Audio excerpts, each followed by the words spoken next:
빌립보서 강의 오늘 9번째 시간, 빌립보서 제1장 27절부터 30절까지 보겠습니다.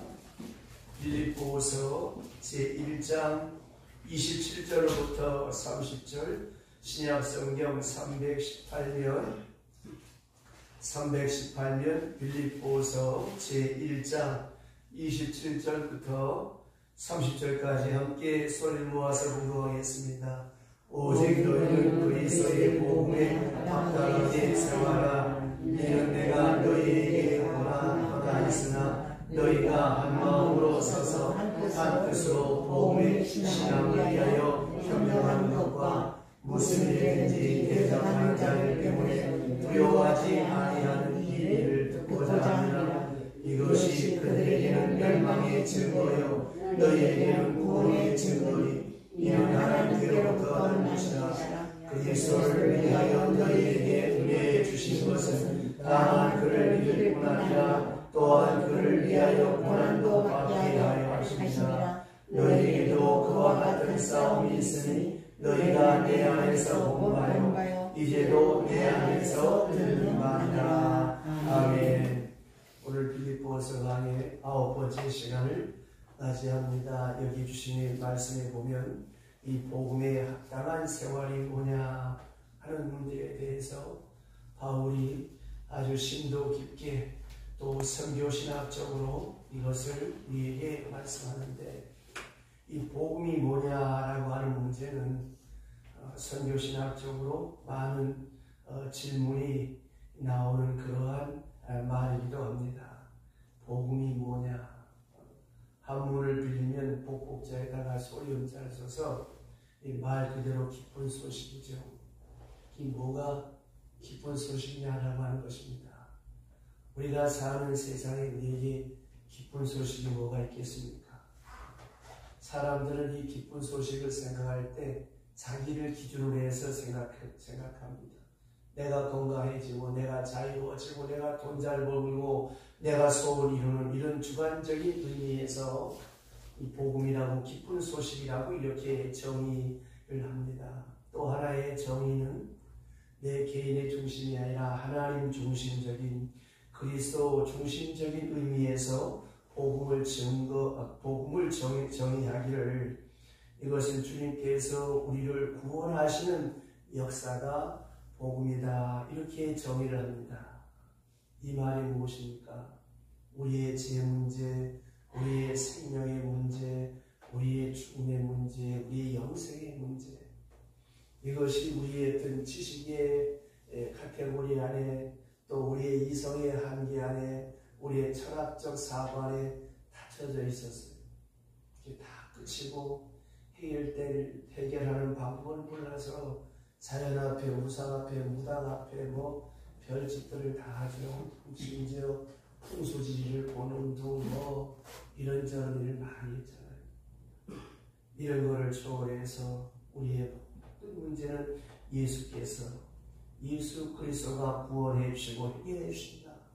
이게 기쁜 소식입니다. 그래서 사도 바울에게 있어서 이 복음은 하나님의 구원하시는 능력이라고 로마서 1장 16절에서 바울은 복음은 곧 능력이다.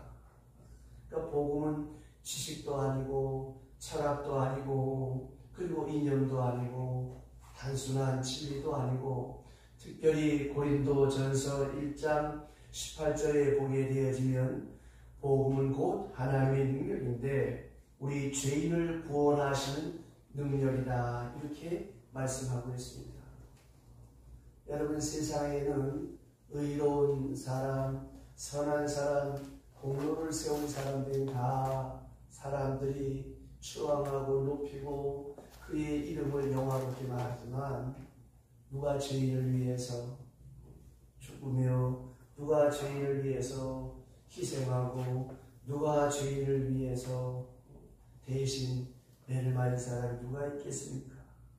바로 이 복음은 하나님의 능력인데, 어떤 능력이냐? 저와 여러분처럼 보잘것없는 죄인을 의인되게 하는 능력, 초라하고 비천한 존재를 복되게 하시는 능력, 내가 알고 지은 죄 모르고 지은 죄를 용서해 주셔서 의인 만들어 주시고 하나님과 나와 피도 한 방울도 안 섞이고 속되고 추하고 죄할 때 나를 하나님의 자녀 삼아 주시는 능력, 이게 곧 바로 복음이라는 것입니다. 특별히 사도 바울에게 있어서 좀 더 협소한 의미를 생각하면 바울에게 있어서의 이 복음은 십자가 사건입니다. 그리고 이것은 예수님의 재림을 의미합니다. 그러니까 바울은 그 십자가와 부활의 재림, 십자가와 부활의 재림, 바로 그 사건을 통해서 나타나는 하나님의 구원의 역사, 그 자체가 기쁜 소식이요 복음이라고. 그 다음에 이것에 대한 고백, 그 전해지는 내용이 바로 전도요, 선교요, 말씀이요, 복음이라고. 그 다음에 이 소식이 복음인데 이 복된 소식이 전해지는 곳에 지식의 역사가 이루어지는 것이 아니라 구원의 역사가 나타나고 사람의 삶의 변화가 나타나고 병든 자가 고침을 받고 놀라운 기적이 나타나는 능력의 역사가 나타나는, 그래서 바울에게 있어서는 이 하나님의 말씀과 이 구원의 기쁜 소식이 바로 복음의 능력이라고 그는 그렇게 고백하고 있습니다. 사실 그렇습니다. 저와 여러분들이 예수를 바로만 믿어보세요. 정말 이런 능력을 경험할 수 있습니다. 근데 우리가 바로 믿지 못하니까 늘 넘어지고 허덕일 때가 많잖아요. 믿음은 간단해요. 이 물이 생수임을 믿으면 제가 마시지 않겠습니까? 못 믿는 물이면 제가 못 먹잖아요. 하나님의 말씀이 액면 그대로 이루어지고 역사하는 능력이라고 믿어지면 우리가 이 말씀대로 살면 되는 거예요. 새벽 기도 때도 말씀드렸습니다만은 소금 먹은 사람 물 먹는다고 했어요. 내가 소금을 먹어서 억지로 물을 먹어야 되겠다, 막 먹을 결심하고 막 맹세하게 해서 먹는 게 아니잖아요. 저절로 땡기죠. 내가 이 말씀을 믿으면 그렇게 사라진다니까요. 못 믿으니까 항상 우리가 연약해질 수밖에 없습니다. 그렇다면 믿는 사람은 뭐냐? 한마디로 말하면 이 복음을 받은 자, 이 복음 안에서 구원받은 자, 곧 그리스도인이다 라고 이렇게 부르게 됩니다. 그러므로 그리스도인 혹은 하나님의 자녀 혹은 약속의 선민, 이런 사람들이 바로 복음을 받은 사람, 쉽게 말하면 예수를 믿는 사람. 그렇다면 이 예수 믿는 사람들은, 복음을 믿는 사람들은, 복음으로 인하여 권능을 얻는 사람들은 이제 어떻게 살아야 되겠느냐? 복음에 합당하게 살아야 된다. 이 복음의 능력을 받은 자로서 마땅한 생을 살아야 된다고 27절에 말씀합니다. 자, 27절 다 같이 큰 소리로 시작. 오직 너희는 그리스도의 복음에 합당하게 생활하라. 이는 내가 너희에게 가보나 떠났으나 너희가 한 마음으로 서서 한 뜻으로 복음의 신앙을 위하여 협력하는 것과. 아멘. 자, 복음에 합당하게 생활하라고 했는데 이 합당하다라고 하는 헬라 원절의 말의 뜻이 무엇인가 하면 이 말은 폴리투에스테라고 하는 말인데 이 말은 행하라고 하는 말이고, 이 말의 어원은 폴리테이스라고 하는 말인데 이 폴리테스라고 하는 말은 정치라고 하는 뜻입니다. 그 어원에서 나온 말로 헬라 말에서는 시민이다라고 하는 거예요. 그러니까 복음에 합당하게 살라고 하는 것은 복음에 합당하게 사는 시민이다라고 하는 것입니다. 자, 그러면 시민이 되면 그 시민된 시민의 의무와 특권이 있잖아요. 책임이 있잖아요. 자, 대한민국의 국적을 가진 말레이시아 사람이든 캄보디아 사람이든 제가 일단 대한민국의 국적을 취득하면 대한민국 국민으로서 갖춰야 될 4대 의무를 나이에 따라서 뭐 군대 안 갔다서 군대에 가야 되는 거고, 이 의무와 이걸 감당해야 대한민국 국민이 되는 거예요. 옛날로 돌아가서 이 빌립보라고 하는 도시에 당시 이 빌립보는 로마의 속국입니다. 로마의 정치하에 있는데 그 당시 로마 시민들에게는 굉장한 특권이 있었어요. 왜냐하면 로마가 그 당시 전 세계를 다 지배하는 때이기 때문에 모든 사람들이 로마 시민권을 갖고 싶어 했어요. 지금도 못 사는 나라는 미국 시민권 갖는 건 아주 큰 영광으로 생각하고, 우리도 옛날에 그랬잖아요. 그런데 이 로마 사람들은 이 로마 시민권이라고 하는 굉장한 권리를 가지고 있습니다. 역사가들의 그 말에 의하면 로마 시민권 하나만 갖고 있으면 일 안 하고도 놀고 먹고 평생을 살 수가 있었어요. 그만큼 그 나라가 부유했습니다. 왜냐하면 로마가 각 나라를 점령해 들어가면서 각종 노획물들을 많이 가져왔기 때문에, 전리품을 많이 가져왔기 때문에 그만큼 국가의 재정이 넉넉했다는 겁니다. 특별히 로마 시민들, 이 호민관이라고 해서 가끔 영화에 보면 나오죠. 이 우리나라 국회의원 같은 건데, 이 호민관이 되기 위해서 뇌물을 주는데, 그 뇌물이 뭐냐? 그게 노예입니다. 노예 하나씩을 이렇게 뇌물로 주는 거예요. 그러니까 이 노예 하나만 데리고 있으면 그 사람이 온갖 수고를 다해서 놀고 먹을 수가 있거든요. 옛날에 이렇게 해서 로마 시민은 시민권 하나만 가지고 있으면 아무 걱정이 없었어요. 경제적으로, 정치적으로 특권을 누리며 살았습니다. 그런데 이 로마 시민들이 식민지에 가서 살 때 이제 문제입니다. 자기 나라가 아니고 다른 나라, 이 빌립보가 지금 식민지거든요.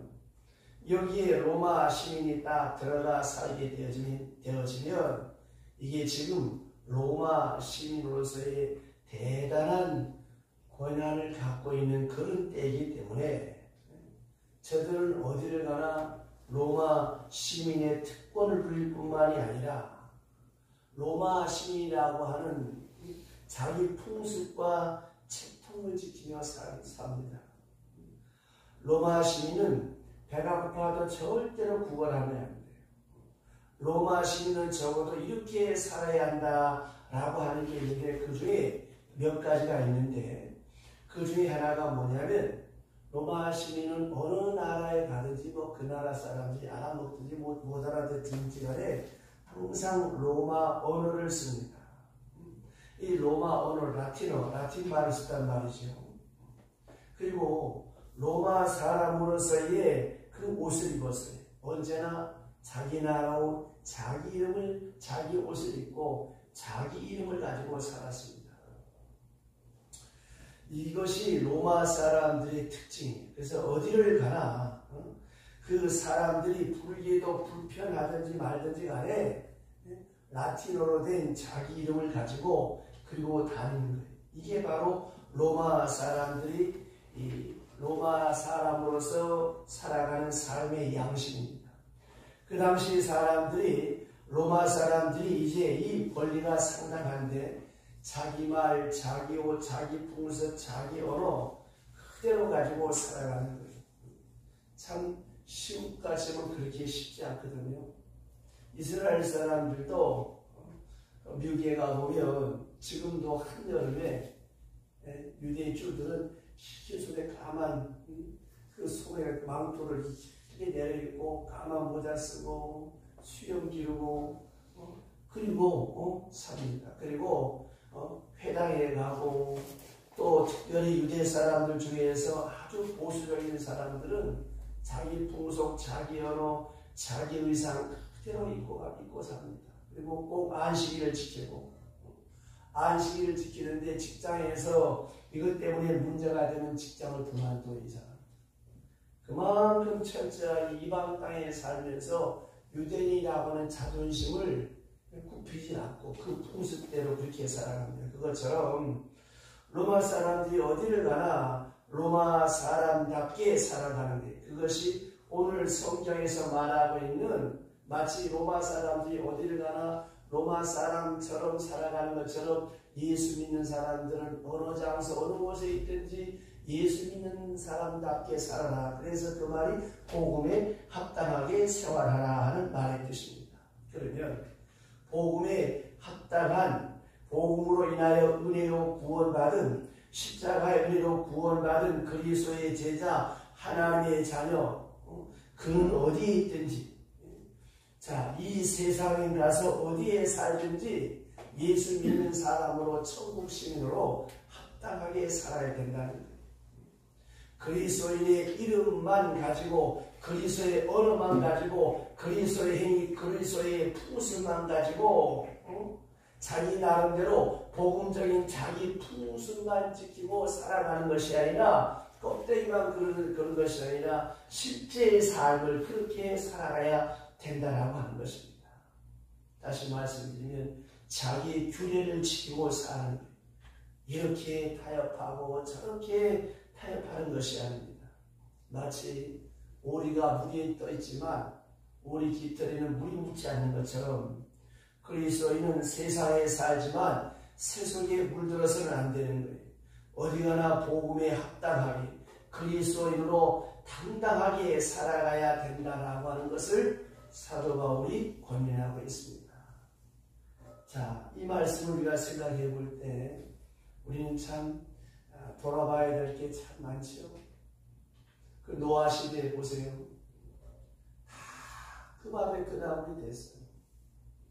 근데 노아 한 사람만큼은 흐트러지지 않았어요.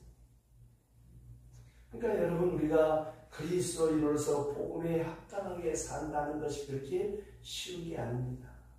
그리고 그렇게 산다는 것을 다시 한번 좀 더 세밀하게 사도 바울이 설명하는데 그러면 어떻게 사는 것이 복음에 합당하게 사느냐 오늘 본문에 몇 가지로 말씀합니다. 첫째로 27절에 보면 복음의 신앙을 위하여 협력하는 것 복음의 신앙에 협력하는 것이라고 했습니다.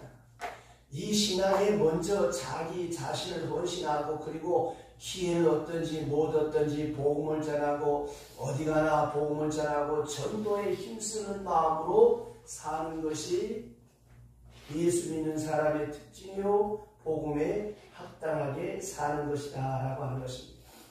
좀 더 쉽게 말씀드리면 안전하거나 전도에 힘쓰는 거예요. 그래서 내 말투, 내 삶의 자세에서 그리스도의 향기가 나타나고 그리스도의 편지가 나타나고 자나깨나 누구를 만나든지 만나기만 하면 교회의 얘기, 예수님 얘기, 내 신앙 얘기 그리고 그 대화하면서 어떻게 하면 저 사람 예수 믿게 할까 어떤 분은 그런 분이 있어요. 만나기만 하면 전도하는데 먼저 점심 같이 먹자. 점심 먹는 동안 교회 얘기만 합니다. 은혜 받은 말씀, 자기의 신앙 고백, 또 저녁 사회이고 또 전도하니까 이제 친구들이 아예 이 사람만 나타나면 안 가라. 밥 먹자. 너 또 교회 얘기하려고 그러지. 너 또 전도하려고 그러지. 그러니까 이분은 기회만 있으면 이렇게 전도하려고 합니다. 점심은 사 먹이고 그리고 좀 기분이 좋아지면 전도하고 어느 순간에 조금 서로 대화가 될 만하면 또 전도하고 이게 바로 복음에 합당한 생활이에요. 예수 믿는 사람의 모습. 왜냐? 내가 믿는 예수가 호구가 아니잖아요. 내가 믿는 예수가 길이요 진리요 생명이잖아요. 이게 복음에 합당한 생활이에요. 그리고 오늘 특별히 본문에 좀 더 구체적으로 말씀하는데 협력하는 행위를 말합니다. 협력하는 것. 자, 우리가 직접 다 복음을 전할 수가 없잖아요. 그러나 그것만 또 전도하는 것만이 잘하는 것은 아니에요. 내가 전할 뿐 아니라 다른 사람이 전하는 것을 협력해야 돼요. 아무래도 우리는 다 선교사가 될 수 없고 다 전도자가 될 수 없어요.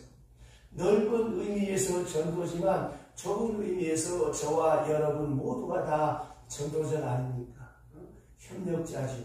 전도인이 여러분 다 있습니다. 우리가 다 복음의 전도자입니다. 그런데 특별히 일선에서 복음 전하는 사람, 선교사님이 있고 목사님이 있지 않습니까? 이런 분들 전적으로 복음을 전하기 위해서 일할 때 내가 나가서 직접 전하지 못하지만 협력합니다. 여러분들이 캄보디아나 중국 오지에 가서 직접 선교하지 못하지만 그 선교사에게 내가 먹을 점심값을 아껴가며 선교비를 보내고 내가 그 선교사님을 놓고 내가 하나님 앞에 기도합니다. 이게 바로 협력하는 거예요. 그래서 우리 교회가 우리도 어렵지만 매주 넷째 주마다 우리가 선교 헌신 예배 드리니까 여기 있는 거 아니겠습니까? 물론 내가 나가서 해야죠. 내가 못하지만 내가 본도를 보내고 내가 못 가지만 내가 그 선교지를 위해서 그 목사를 위해서 그 교회를 위해서 기도하는 거 이게 협력하는 것입니다. 그런데 이 협력이라고 하는 것이 그렇게 더 큰 의미를 가지는 것은 그 당시 선교적 상황이 지금처럼 이렇게 자유분방하지 않아요. 지금도 보면 선교 보고서 보면 여기에 이름이 없어요. 땡땡땡 나라가 없어요. 왜냐하면 이게 발각되어지면 그 사람들은 죽어요. 그 자리에서. 특히 이슬람권 같은 데서는. 그래서 교회에서는 그 선교부에서 아직 우리 좀 민의에서 재정을 관여하지 않습니다만은 선교헌금대로 선교부에서 다 그 명단을 가지고 있습니다. 이름을 바뀌어서 안 될 사람들이 공산권, 이슬람권 있는 사람들.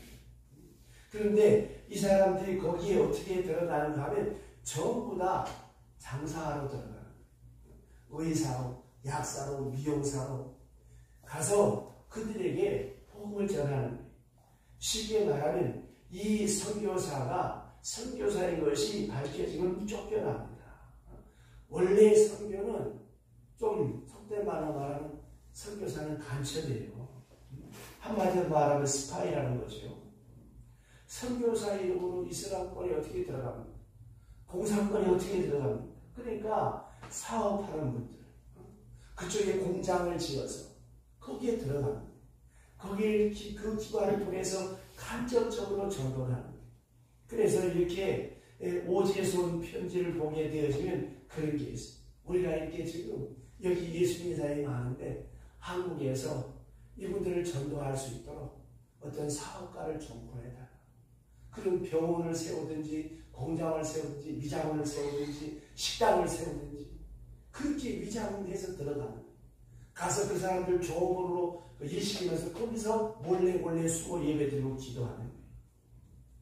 그 지금이야 참 우리야 이렇게 대명천지에 전도하라 그래도 참 자랑하지만 이런 타문화권 제3세계 선교권에서는 지금도 사투를 벌이는 그런 선교를 위해서 여기서 목적인데 병원 차리면 돈 잘 벌 수 있는 사람들이 의사로서 저 네팔에 가고 저 캄보디아에 가고 필리핀에 가고 라오스에 가고 선생으로 기숙자로 엔지니어로 가서 이렇게 특별히 이 사우디 같은 데는 한번 선교사가 가서 일이 생기면 국교가 단절될 만큼 그렇게 무서운 것입니다. 그래서 이 선교사들이 그곳에 가서 선교할 수 있도록 돈이 있어야죠. 그래서 우리가 돈을 보내는 게 작지만 그리고 그 돈만 갖고 되겠습니까? 그래 기도하는 거예요. 이런 협력자가 있어요. 그래서 아굴라와 브루스릴라와 같은 그런 협력자가 있어서 사도 바울이 귀한 선교의 사명을 잘 감당하잖아요.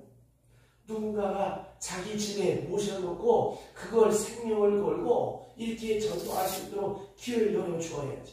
이리 가면 안 됩니다. 이리 가면 위험합니다. 여기에 가면 사람들이 있으면 누군가가 좋은 안내자 역할을 해주어야죠. 이게 바로 복음의 협력자라고 하는 거예요. 얼마 전에 방글라데시에 선교하러 갔던 선교사님이 그 어려운 방글라데시 언어를 배우는데 10년 동안에서 언어를 배우고 문화를 배워 선교를 하는데 거기에 처음에 들어갈 때 그 선교사로서 들어갈 때 방글라데시에서 어떤 조건인가 하면 구제금을 받기 위해서 선교사를 받지만 단서가 붙었어요. 만약에 세례를 주면 그냥 추가합니다. 근데 한 사람이 세례 받고 싶다고 눈물로 애절하게 호소해서 할 수 없이 몰래 숨어서 세례를 줬어. 세상에 비밀이 없잖아. 발각이 됐어. 10년 동안 고생해서 언어 공부하고 푸스 공부하고 기반을 닦아놨는데 그만 쫓겨나고 말았어요. 그래서 다시 파키스탄으로 갔어요. 거기서 또 다시 언어 공부하고 그 지역의 문화를 익히고 이렇게 힘겹게 선교하다가 너무 피곤해서 그만 파키스탄에서 돌아가시고 말았어요. 그 선교사 이름이 정상준 선교사입니다. 참 이런 훌륭한 분들이 또 반대로 이러지 못한 사람들이 또 많이 있어요. 선교비 받아가지고 부자는 사람도 많습니다. 어쨌든 자 선교하는 분, 하나님의 일하는 사람에게는 꼭 협력자가 필요합니다. 오늘 여러분 목회자도 마찬가지입니다. 목사 혼자 목회하나요? 여러분들이 기도로 협력해야 되고 여러분들이 사업해서 열심히 돈 벌어서 하나님의 교회를 위해서 하고 그래서 교회에 장로님도 필요하고 권사님도 필요하고 선생님도 필요하고 이런 협력자가 있어요. 이런 우수한 협력자, 유능한 협력자가 있어야 하나님의 복음이 온전하게 전파될 수 있는 이 사도 바울은 이방인 선교사의 입장에서 아주 귀중한 말합니다. 복음에 합당하게 생활하라. 복음 사업에 협력하는 것. 당시 선교가 사도 바울이 살던 그 시대는 선교가 그렇게 쉽지 않았습니다.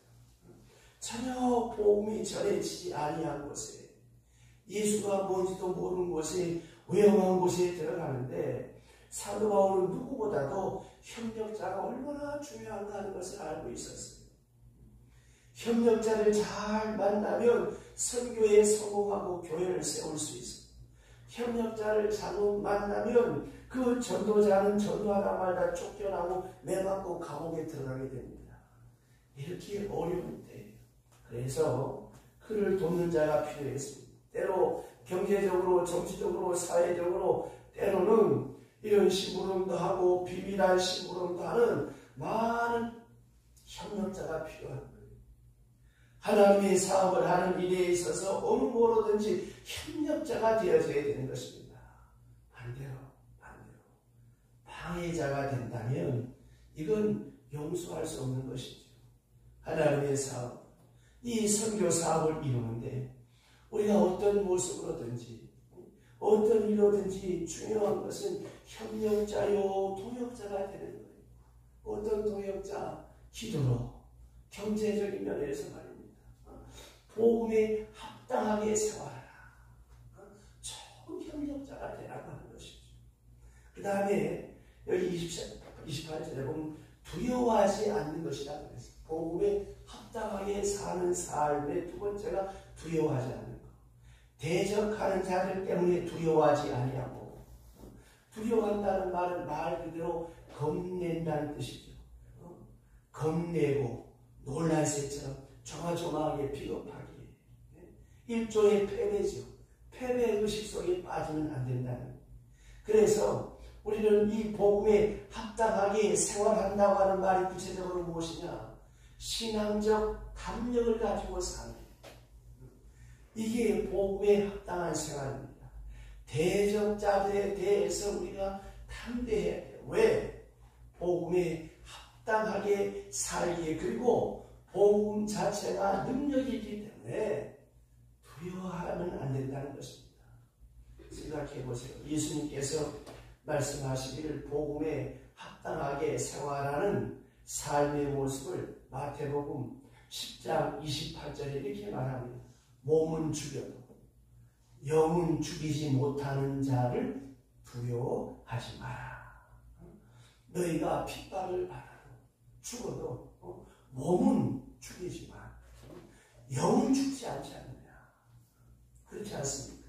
또 이렇게 죽으면 그 이름이 하늘나라 생명책에 있으니까 하나님 앞에 가서 상급을 받을 것이다. 그러므로 두려워하지 말라. 예수님께서 친히 마태복음 10장 28절에 하신 말씀, 적어도 복음을 위하여 협력하고 일하는 사람은 일단 죽음에 대한 두려움은 없어요. 내일 새벽에 말씀드릴 것이지만 어느 마을에 어떤 나이 많은 분이 산에 갔다가 블루초를 구해왔어요. 하나님 구해왔어요. 이걸 놓고 혼자 목장이 양심을 걸렸어요. 마을 사람이 다 나눠줬어요. 모두가 다 먹었어요. 150살인데도 안 줘요. 근데 맨 마지막에 다 자살했죠. 왜냐? 사이가 지나왔어. 친구도 자식도 나가고. 어느 방송에서 나온 거예요. 여러분 생각해보세요. 갈 때 하나님 앞에 푹 가는 것이 축복입니다. 늘 강조합니다만은 여러분 기도하세요. 마지막에 스타일 위해서 하나님 마지막까지 건강, 성령 충만, 말씀 충만, 은혜 충만해서 남에게 패기치지 않고 시세지지 않고 도움받지 않고 끝까지 베풀며 건강한 내 영과 정신과 육체가 온전하여서 하나님 앞에 평하게 해달라. 여러분 한번 우리 멘탈을 이상이 오면 이건 걷잡을 수가 없는 거예요. 맑은 정신을 가졌습니다. 오늘 새벽에 얘기했습니다만 우리 겉사람은 후패하나 속사람은 날로 삽니다. 어차피 우리 육체는 나빠질 거예요. 그러면 죽음에 대해서 염려를 할 거 없습니다. 어떤 사람 안 죽겠다고 이주사나 저주사나 막 발버둥을 치는데 어떤 사람은 수발을 다 뽑아라. 나 기도하고 찬송하다 하나님 앞에 가면 얼마나 멋있습니까? 기독교가 이 땅에 들어온 데는 죽음의 슬픔이었어. 절망이었어. 배움이었어. 그러나 기독교가 이 땅에 들어와 복음이 들어오면서부터 죽음은 더 이상의 절망이나 슬픔이야. 애쓰고 슬퍼하고 걱정하고 눈물에 병들고 아프고 이런 것이 없는. 그래서 작은 이유로 주 안에 죽은 자가 복입니다. 그래서 요새는 천국 환송 예배라 그러잖아요. 그래서 우리는 노래하잖아요. 왜? 이 관문을 지나가는 아픔도 슬픔도 눈물도 걱정도 괴로움도 없는 저 하늘나라에서 주님과 영원히 행복하게 살 수 있는 그 시간이 내 앞에 도래되어지는 이 믿음이 있는데 뭘 슬퍼하겠습니까? 이것이 분명한데 뭘 더 살겠다고 발버둥을 치겠습니까? 여러분 언제든지 어떤 일을 만나든지 우리 이름이 하늘나라 생명체에 기록되어 있음을 믿고 하나님 앞에 쌓인 내 상급이 있음을 믿고 두려워하지 말아요. 적어도 복음을 위하여 협력하고 일하는 사람은 일단 죽음에 대한 두려움이 없어요. 실패에 대한 두려움도 없어요. 거칠 것도 없는 신앙적 용기가 있어집니다. 예를 들어 우리가 돈 벌다가 잘못될까봐 얼마나 걱정합니까? 공부하다가 잘못될까봐 뭐 많지요. 그러나 여러분 꼭 잊지 말아야 할 것은 순수한 마음으로 전도하는 사람은 낙심이 없어요. 왜요? 되고 안 되고가 중요한 게 아니에요. 이제는 내가 할 일 다 했어. 나머지는 하나님이 알아서 하시네. 내가 할 수 있는 일은 여기까지. 복음을 전하고 씨를 뿌리는 것까지. 그 사람이 잘 믿든 못 믿든 그거는 하나님 알아서 하신다. 내가 최선을 다. 나머지는 하나님이 알아서 하실 것이기 때문에 걱정할 것이 없고 실패에 대한 두려움이 없습니다. 최선을 다한 선교적 역사에는 절대로 좌절이라고 하는 것이 없습니다. 이것이 바로 담력이요 신앙적 용기입니다. 그러므로 부유할 것이 없습니다. 또 죄 때문에 내가 당하는 고난이 아니기 때문에 두려워하지 않습니다. 똑같은 고난을 당해도 여러분 전도하다가 선교를 위해서 당한 고난은 어떻습니까? 자부심이 생깁니다. 기쁨이 생깁니다. 그러나 죄를 지으면서 잘못된 일을 하다가 이 잘못되면 참 걱정거리가 많죠. 두려울 것이 많죠. 그러나 선한 일에는 선교적인 사역을 위해서는 두려울 것이 없어요. 이것이 바로 복음에 합당하게 사는 사람의 용기입니다. 또 그런가 하면 최종 승리가 보장되기 때문에 두려워하지 않는 거예요. 우리가 어떤 일을 하든지 간에 하나님을 사랑하는 사람, 곧 그 뜻대로 부르심을 입은 사람의 일은 합동하여 선을 이룬다. 마지막에는 승리로 끝날 거예요. 주님이 보장해 주십니다. 확실한 개런티가 있어요. 그러므로 두려워할 것이 없습니다. 그 다음 28절 중반절에 보시면 특별히 중요한 말씀을 합니다. 이게 뭐냐면 이것은 그들에게 멸망의 증거요 너희에게는 구원의 증거니 이는 하나님께로 난 것이다. 자, 이게 뭐냐면 달관된 역사 의식을 가지고 있어야 된다는 거예요. 자, 우리 앞에 대적이 있어요. 나를 핍박하는 사람이 있어요. 나를 괴롭게 하고 나를 손에 끼치고 나를 해되게 하고 나를 열받게 하고 나를 괴롭게 하는 이런 사람들이 있단 말입니다. 그럴 때 벌써 이걸 딱 보면서 그 다음 일을 생각해야 되는데 우리가 그렇지 못하잖아요. 우리는 감정의 노예가 되기 쉽잖아요. 저도 참 이런 부분에 참 여러분들 앞에 부끄러운 게 많습니다. 하나님이 살아계시고 하나님이 다 보고 계시고 그걸 잘 참아야 돼요. 그렇지 못할 때가 많아요. 그래서 말입니다. 정말 우리의 믿음이 바로 되어 있으면 우리 앞에 어떤 일을 만나도 함께 거기에 감정이 동요되지만 내게 손해를 끼치고 내가 억울하고 내가 별별 소리를 다 들어도 앞을 보면 또 앞을 또 앞을 합동하여 선을 이룰 것을 그런 얘기 있잖아요. 어떤 똑똑한 집 애들은 엄마 아빠가 막 대판 싸웁니다. 그럼 지들은 자기 방에 가서 이제 회의를 합니다. 야, 좀 있으면 이제 회식하러 가겠네. 뭐 먹을래? 애들이 너무 똑똑하다. 자, 싸웠으니까 위로한다고 회식하러 갈까? 애들이 더 똑똑한 거지. 그러니까 보세요. 우리가 이런저런 어려운 일을 만날 때 참 마음이 괴롭잖아요. 저 사람이 지금 오해로 나를 이렇게 오해하고 괴롭히고 있는데 이게 지난 다음에 저 사람이 나한테 이제 사과할 일만 남았잖아요. 근데 우리가 거기까지 생각해야 되는데 거기까지 생각지를 못하는 거예요. 왜? 우리 인격이 부실하고 우리의 믿음이 온전치 못하고 나도 사람인지라 똑같은 사람인지라 같이 감정의 노예가 되는 거예요. 이 부분에서 참 우리가 조심해야 되는 거예요. 그리고 분명히 생각해야 될 것은 이런저런 오해를 받고 이런저런 일로 인하여 참 괴로울 때가 많잖아요. 그러나 앞을 내다보면서 참고 인내할 수 있는 믿음이 있어야 돼요. 그러나 감정이 우리 믿음을 앞서가기 때문에 넘어지는 날이 있습니다. 그래서 베드로전서 2장 19절부터 21절에 보면 옛날 성경 애매히 고난을 당해도 기쁘게 여기는 범사 유익하다 했는데 개역 개정판에는 부당하게 고난을 받아도 그렇게 되어 있습니다. 부당하게 고난을 받아도 걱정할 필요가 없다. 왜냐하면 그 모든 오해 그건 4개월만 지나면 다 제대로 돌아갑니다. 느긋하게 기다려야 되는데 그 순간을 기다리기가 참 어려워. 참 어려워. 그래서 오늘 본문에도 보시면 복음 사업을 위해서 복음을 위해서 일하러 나가는데 대적이 있단 말이에요.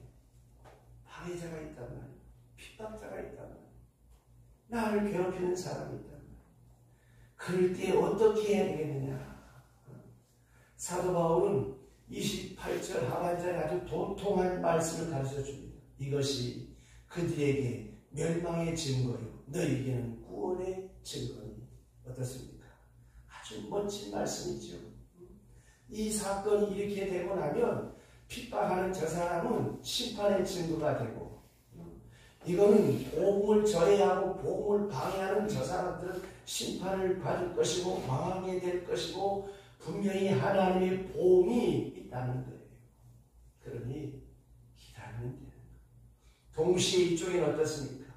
이 핍박받는 쪽에서는 이제 구원의 증거가 돼요. 이것으로 인하여서 하나님의 큰 역사가 크게 이루어지고 하나님의 복음의 권세가 높아지고 이 복음 사업은 분명히 성공적으로 될 것이라고 합니다. 합동하여 선을 이루게 될 것이다 라고 하는 미래를 내다보고 살아가는 달관 역사의식, 이걸 가지고 살아가는 사람이 복음에 합당한 사람이라는 것입니다. 자, 이제 이 말씀을 다시 빌립보로 가서 생각해 보면, 이 빌립보에서 편지한 거니까 빌립보로 돌아 생각해 보면 사도 바울이 정말 애매하게 매를 맞잖아요.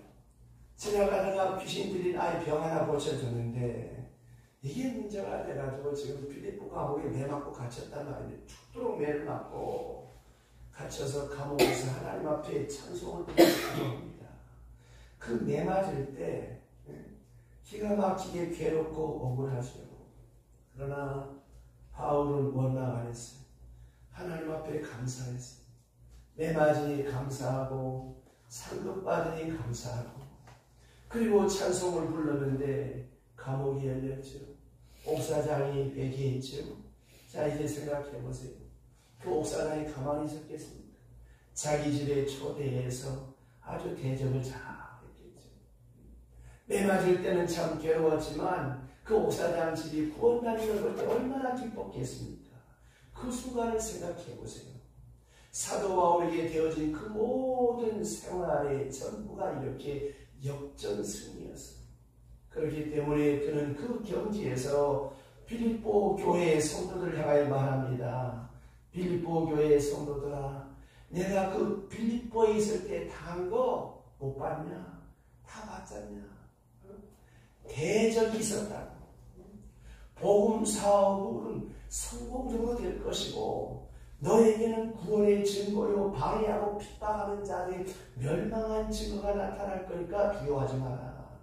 적어도 이만한 역사의식을 가지고 상황을 판단할 수 있는 이것이 복음에 합당한 생활입니다. 그 다음에 이 신령한 용기, 이 신령한 용기를 가지고 살아가야 됩니다. 로마서 13장에 보면 사도 바울이 이 아주 유명한 어거스틴의 역사관을 기초하고 있는 그런 역사관의 기초가 되는 본문인데, 거기 보게 되어지면 밤이 깊고 낮이 가까웠으니 어둠의 일을 벗고 빛의 갑옷을 입자. 밤이 깊었어요. 그야말로. 이 밤이 깊었다고 하는 건 무엇입니까? 그만큼 낮이 가까웠다고 하는 것이지요. 지금 벌써 덥잖아요. 이렇게 자꾸 더워지면 어떻습니까? 삼복더위가 지나고 곧 이어서 겨울이 온다고 하는 거 아니겠습니까? 죄악의 밤이 깊었고 도덕적인 밤이 깊었다고 하는 것은 뭐예요? 주님의 재림이 가까웠다고 하는 것을 의미하는 것입니다.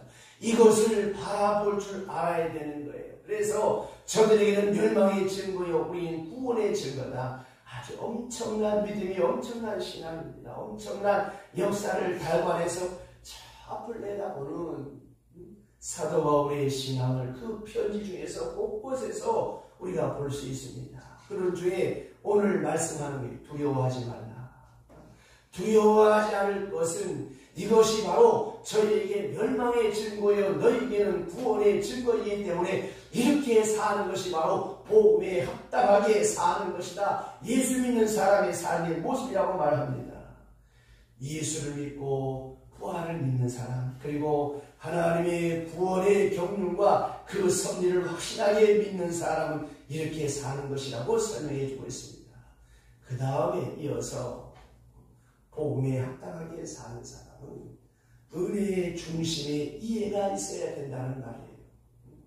복음에 합당하게 생활하는 사람은 모든 것을 형벌이나 저주나 심판이 아니라 은혜로 소화합니다. 29절 보세요. 자, 29절 다 같이 시작. 그리스도를 위하여 너희에게 은혜 주신 것은 다만 그를 믿을 뿐 아니라 또한 그를 위하여 고난도 받게 하려 함이라. 아멘. 여기 보게 되어지면 29절에 그리스도를 위하여 너에게 은혜 주신 것은, 자, 은혜 받았습니다. 자, 복음에 합당하게 생활하는 사람은 은혜를 받았어요. 그러면 그 은혜가 어떻게 이루어지냐라고 할 때 오늘 본문이 두 가지를 말하는데, 하나는 은혜로 인하여 내게 믿음을 주셨다. 믿음을 주셨어. 믿음은 하나님의 선물입니다. 이제 하나님께서 내게 믿음을, 은혜로 내게 믿음을 더해 주셨어요. 두 번째, 고난을 받게 된다. 고난 받는 것, 이걸 은혜로 생각했습니다. 예수 이름으로 인해서 은혜 주신 것은 그를 믿을 뿐 아니라 또한 그를 위하여 고난도 받게 하려 하십니다. 그래서 예수 믿는 사람은 고난을 기뻐합니다. 그리스도를 위하여 당하는 고난을 기뻐합니다. 바울이 이렇게 고백했죠. 그리스도의 한 고난이 있다면 그의 몸된 고난을 내 육체에 채우겠다. 그리스도를 위하여 당하는 고난을 기뻐합니다. 그리스도와 함께 당하는 고난을 특권으로 생각합니다. 그래서 바울이 빌립보 감옥에서 찬송하고 노래했던 것입니다. 그 고난을 특권으로 여겼기 때문에. 자, 이제 여러분에게 묻습니다. 여러분들은 예수를 위하여 얼마나 손해를 보셨습니까? 그리스도를 위해서 얼마나 희생을 했다고 느껴집니까?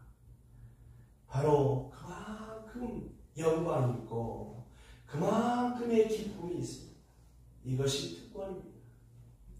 로마서 8장 17절에 사도 바울 유명한 말씀이죠. 우리가 그와 함께 영광을 받기 위하여 고난도 함께 받아야 될 것입니다. 영광만 받으려고 하고 고난 안 받으려고 하는 데 문제가 있습니다. 어쩌면 고난이 먼저예요. 함께 고난 당하지 않은 사람은 함께 영광을 받을 수가 없는 거예요. 미국에서 공부할 때 어떤 사모님이 오셨어요. 오신 이유가 자기는 5년 동안 남편이 박사 만들려고 직장 갔다가 밤새도록 타이핑 치고 해서 논문 만들어서 제 논문도 우리 배목사님 다 타이핑 쳐가지고 보내주고 했었어요.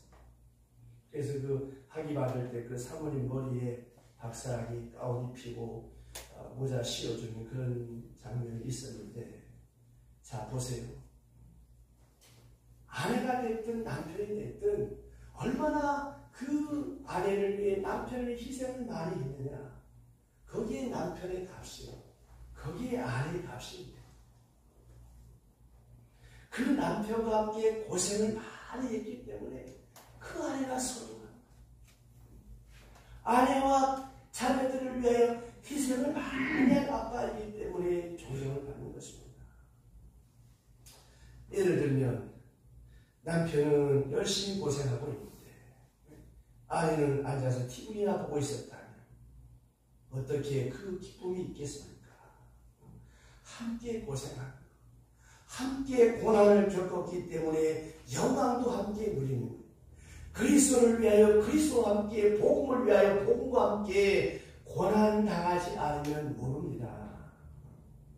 여러분, 이 교회가 시작될 때도 이 교회를 위해서 수고한 분들이 많아요. 이 교회를 위해서 수고한 분들은 이 교회 들어올 때마다 아마 감회가 새로울 거예요. 우리 교회는 뭐 개척 멤버가 있었던 것도 아니고 한 사람 두 사람 참 여기 들어올 때 어려운 가운데 이렇게 심지어 밤늦게까지 목수랑 이거 잘라서 다 붙이고 이렇게 수고한 사람들은 교회에 대한 사랑이 여러분 남다릅니다. 아이를 가지고 말입니다. 쉽게 아이를 잉태해서 해산한 사람들은 별로 잘 몰라요. 5년, 6년, 10년 기도해서 한나처럼 아이를 얻었어. 그런 사람들은 너무너무 자녀를 소중히 여기는 거예요. 여러분의 눈물과 땀만큼 그 고난만큼 보람과 가치와 기쁨이 정필한다고 하는 것입니다. 고난이라는 게 이렇게 의미가 있는 거예요. 그래서 여러분, 고난을 사용해서는 안 됩니다. 대수만 있으면 많이 하고자 애를 써야지. 이렇게 생각한다면 두렵고 뭐가 있겠습니까? 복음에 합당한 생활이 뭐냐? 고난을 자원하는 거예요. 복음을 위해 고난을 자원하고 자칭하고 이걸 특권도 알고 이걸 영광으로 받아들이는 그 사람이 복음에 합당한 생활을 하는 사람입니다. 그렇기 때문에 유명한 말이 있죠. 네가더 장군의 기도문 가운데 그때 가면 그런 것이 있습니다. 나에게 이런 아들을 주옵소서 하면서 아버지가 기도를 하는데 그 기도문 가운데 아들을 위한 기도문이 있습니다. 그 중간에 보면 하나님 아버지 내 아들에게 요행과 안위의 길로 인도하지 마옵시고 곤란과 고통의 길에서 이에 대한 항거할 줄 알도록 그에게 용기를 주시옵소서. 이렇게 기도하고 있습니다. 그저 무사하고 태평하고 그저 편하고 그저 건강하고 이렇게만 기도하지 않았어요.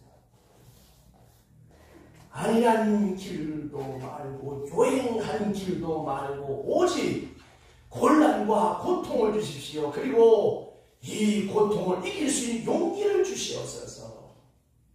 이 얼마나 실질되고 얼마나 깊은 신앙 고백입니까?